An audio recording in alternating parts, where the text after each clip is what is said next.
Life had its own way of being unremarkable for me. My name's Rita, and at 29 you'd find me tucked away in the local library. It wasn't glamorous or thrilling, but it was mine. The books were my companions, and the dusty shelves were my domain. I wasn't one for the spotlight, happy to fade into the background. The town was small, the kind where everyone knew your business before you did. My daily routine rarely varied. Wake up, work, and then home to my tiny apartment filled with secondhand furniture and a mountain of books. My social life was non-existent, and I was fine with that, or so I kept telling myself. Ethan came into my life on a day much like any other. He was looking for a book. Something different, he said. His smile was easy, and his voice had a warmth to it that felt like sunlight breaking through clouds. "Hey, could you help me find a book? I'm feeling adventurous," he said, his eyes crinkling at the corners. "Sure." "What genre are you interested in?" I asked, adjusting my glasses, trying not to get too caught up in his gaze. "I don't know." "Surprise me," he replied with a grin that suggested he enjoyed the mundane challenge he'd set before me. That was the beginning of everything. Our conversations became a regular part of my days. He'd ask about books, and I'd recommend titles, but soon those conversations shifted from the pages of novels to the details of our lives. Ethan was different. He listened, really listened, in a way that made me feel seen for the first time in a long while. One day, he came in looking more determined than usual. "You know, Rita, you're the most interesting person I've met in this town.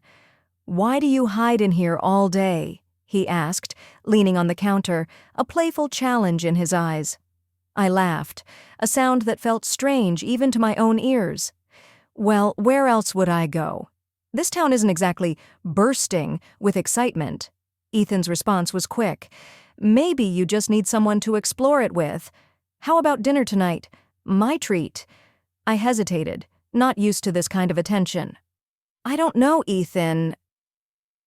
"Come on. What's the worst that could happen?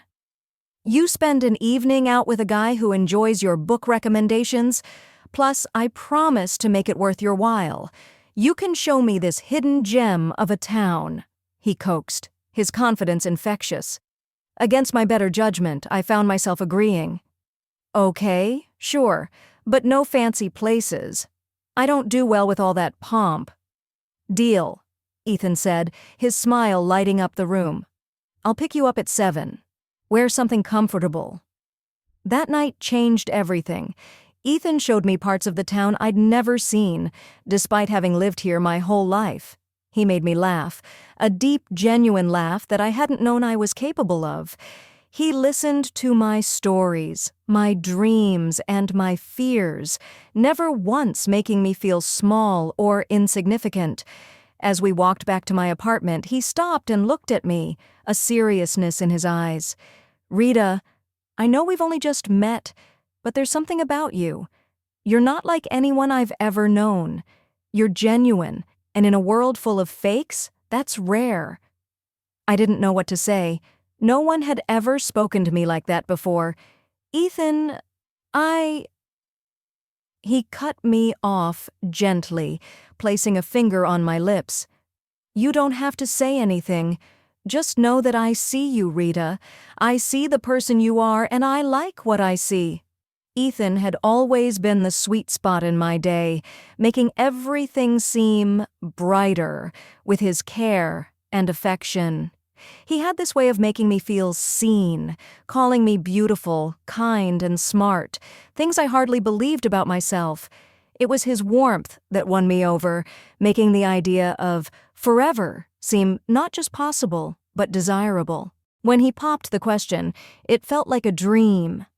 "Marry me, Rita.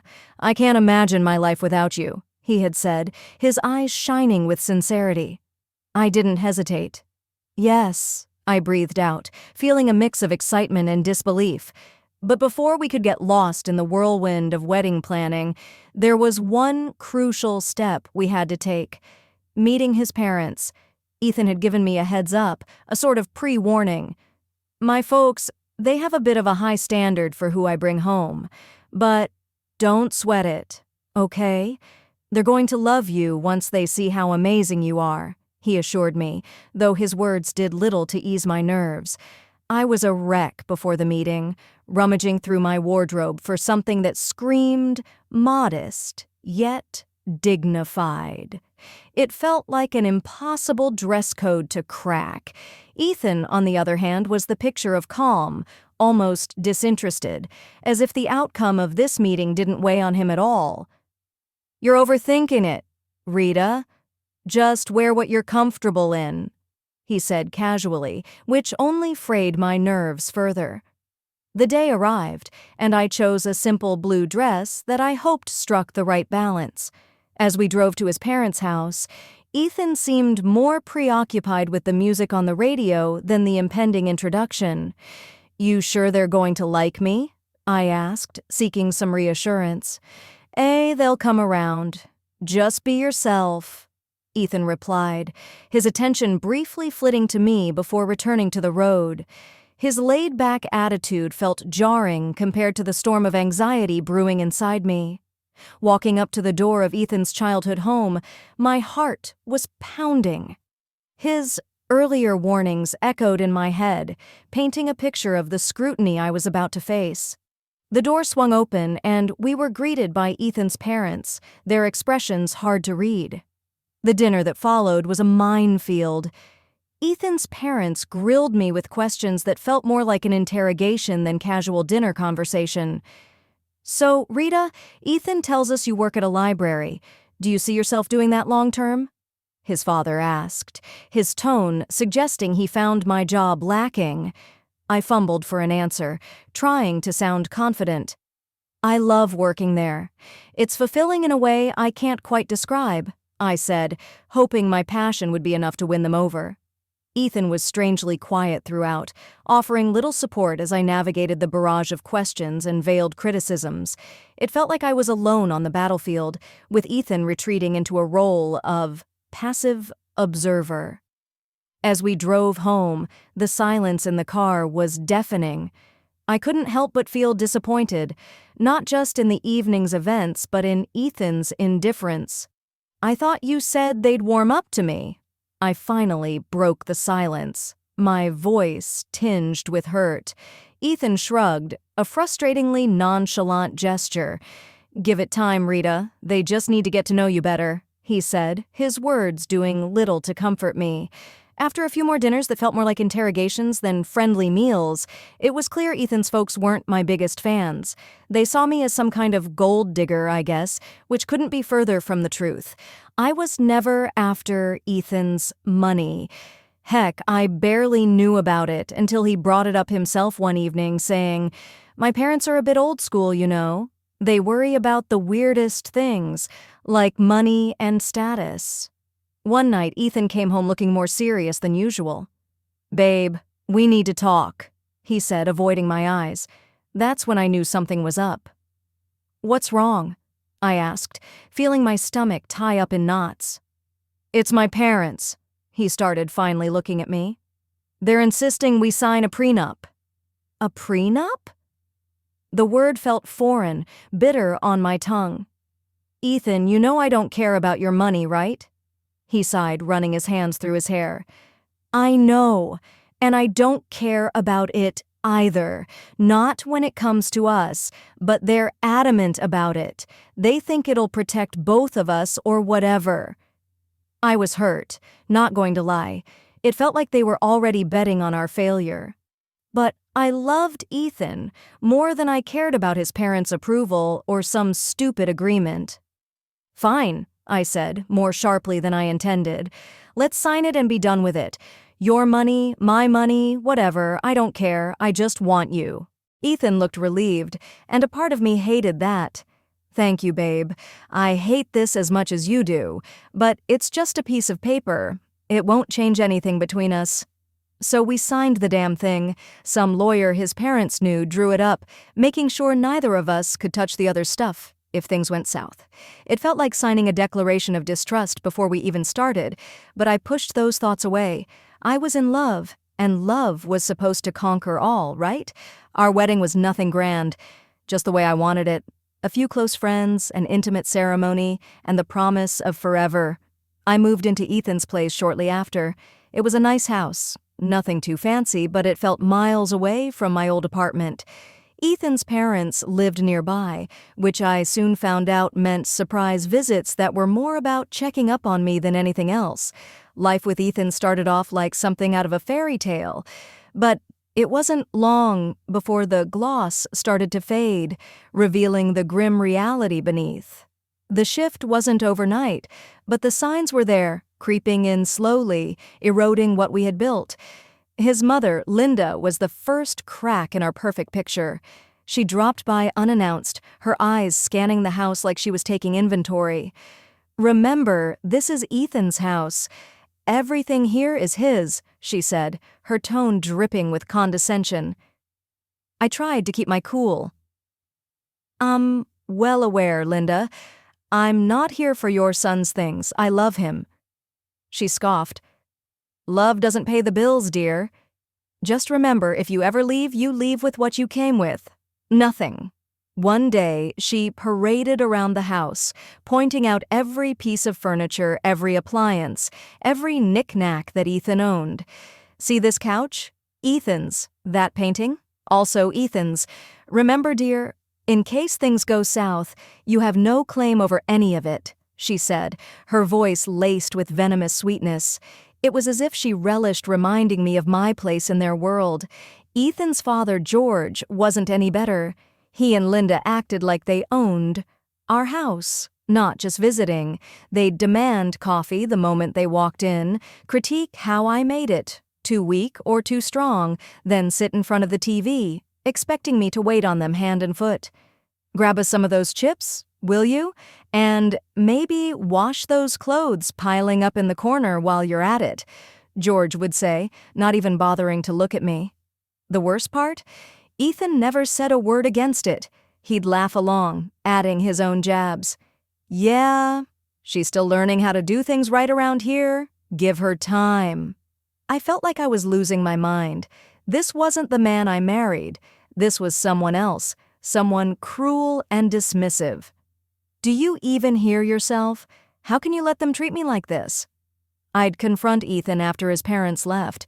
"Babe, they're just set in their ways. You know how old people are." He'd shrug it off, making it sound like I was the one overreacting. "They don't mean anything by it, plus you know we're on their dime. Can't bite the hand that feeds, right?" That line hit me like a slap in the face. So that was it. I was just the freeloader, the girl who married into their little empire and had to play by their rules or get out. My job at the library, which I loved, was a joke to them, just another reason to look down on me. The days blurred into each other, each one a repetition of the last, until that unremarkable Tuesday when everything changed. I was at work, shelving books, when I felt a sharp pain in my stomach, doubling me over. It wasn't just stress. It was something more, something worse. The next thing I knew, I was in the hospital, the sterile smell of antiseptic filling my nostrils. Lying in that hospital bed, I couldn't help but think how this was a new low. Alone, in pain, and not a single message or call from Ethan.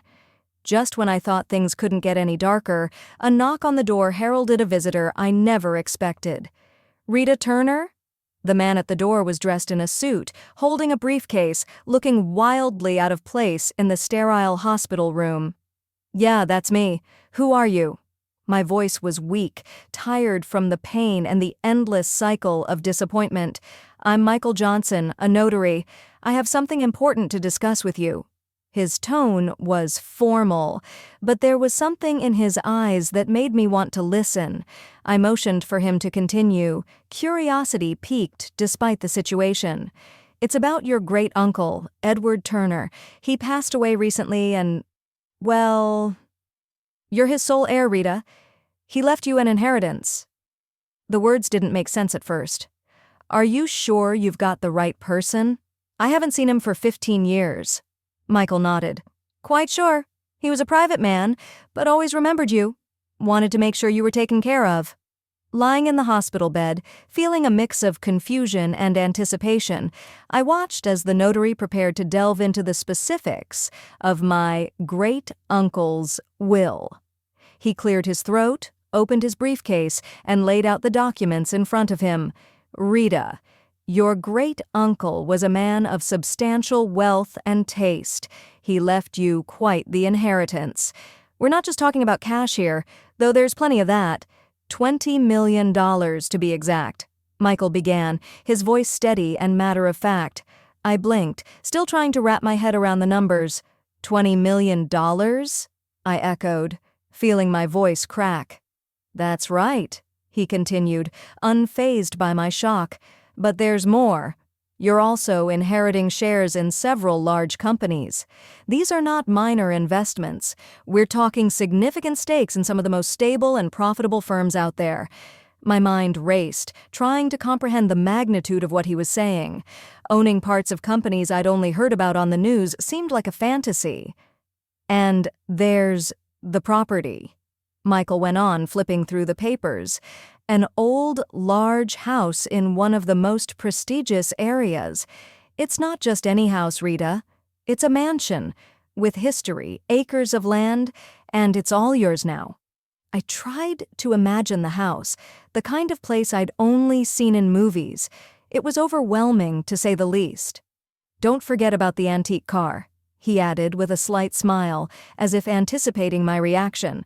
A classic. Fully restored and in mint condition. It's a collector's dream. I chuckled, the situation bordering on surreal. An antique car, too. What am I going to do with that? I barely drive as it is. Michael's smile widened. Well, it's yours to do with, as you please. Maybe take it for a spin now and then. And then there's the furniture and paintings inside the house, genuine antiques, some of them centuries old. Your great-uncle had an eye for the finer things in life. The room felt smaller, the air thicker as I tried to digest everything he was saying. So, I've inherited a fortune, a company, a mansion, an antique car, and a collection of art and furniture? That's unbelievable. It's all yours, Rita. Your great-uncle wanted to make sure you were well taken care of. It seems he saw something special in you. Special? I felt anything but, especially lying in a hospital bed after the worst few months of my life. Yet here I was, a millionaire many times over, entrusted with a legacy I didn't know existed. Thank you, Mr. Johnson. This is a lot to take in. I don't even know where to start, I admitted, feeling a mix of gratitude, disbelief, and an overwhelming sense of responsibility. We'll take it one step at a time, he assured me. I'm here to help you through the entire process. As if on cue, my phone buzzed. Ethan's name flashed on the screen for the first time in days. Ignoring it, I turned back to Michael. What happens now? We'll need to process some paperwork, but the inheritance is yours. Your life is about to change, Rita. Change it did. After the unexpected windfall landed in my lap, Ethan and his folks turned a new leaf, or so it seemed. Their daily hospital visits were like scenes from a sappy movie. Ethan, who couldn't be bothered to check on me before, now hovered constantly, adjusting my blanket with a concerned furrow on his brow. "How are you feeling today, love?" he'd ask, his voice dripping with a sweetness that didn't reach his eyes. His mother, Linda, was even more theatrical, if possible. "Darling, I'm going to cook your favorite lasagna when you get back home. Just you wait," she said, her smile wide but not quite reaching her eyes. It was all too much, too sudden. Yet, I played along, smiling weakly, thanking them for their care. But suspicion gnawed at me, urging me to look beyond their acts. So one day, I did just that. After their routine visit, I mustered the strength to slip out of my bed and follow them, my heart pounding with every step. Hiding behind a corner, I listened in as their true selves unfolded, with no audience to perform for. Their laughter was the first thing I heard, harsh and jarring. Can you believe how easy it is? She's terribly stupid. She's eating right out of our hands, Ethan said, a chuckle escaping his lips. Linda was more calculating, her voice sharp as she laid out their plan. Make sure she makes a baby with you, Ethan. Once she does, she won't ever be able to leave us. Then we'll have a real hold on her and her fortune. Their words, cruel and cold, didn't shock me. Disappointment filled me, yes. But surprise? Not in the slightest. They showed their true colors, and I was done painting over them in shades of denial. Silently, I made my way back to my hospital bed, their mocking words fueling a fire within me. They saw me as nothing more than a ticket to wealth, a means to secure their future. But I wasn't going to play their game. Not anymore. Lying in that bed, a plan began to take shape, clear and firm. I was going to turn the tables on Ethan and his conniving family. They underestimated me, saw me as weak, but I was about to show them just how wrong they were. Back at the house after being discharged, I felt like a stranger walking into what was supposed to be my home. Ethan and his parents were there, waiting, their faces painted with fake concern and eagerness. The atmosphere was thick, charged with unspoken tension and expectation. Ethan was the first to break the silence, his voice a blend of faint sweetness and underlying greed. "Babe, you're home. How are you feeling? We've been so worried about you." Ignoring the lump in my throat, I met his gaze squarely, seeing the man I once thought I knew. "I'm feeling better, thanks. But we need to talk, all of us," I said, my voice steady despite the turmoil inside. Linda, ever the actress, stepped forward, her hands clasped together as if in prayer. "Of course, dear, we're here for you, whatever you need." It was now or never. I took a deep breath and laid out my cards. "I'm filing for divorce, Ethan, and before you ask, no, you won't see a dime of my inheritance." The room fell silent, the air sucked out of it as if by a vacuum. Ethan's face paled, his mask slipping to reveal the panic underneath. "Divorce? But why? I thought we were happy." "Happy?" The word tasted bitter in my mouth. "You, your mom, and your dad have made my life a living hell. You've treated me like a servant, not a wife. And now, suddenly, you're worried about me because I'm worth something to you?" Ethan stammered, struggling to find the words. But Linda, always quick, jumped in.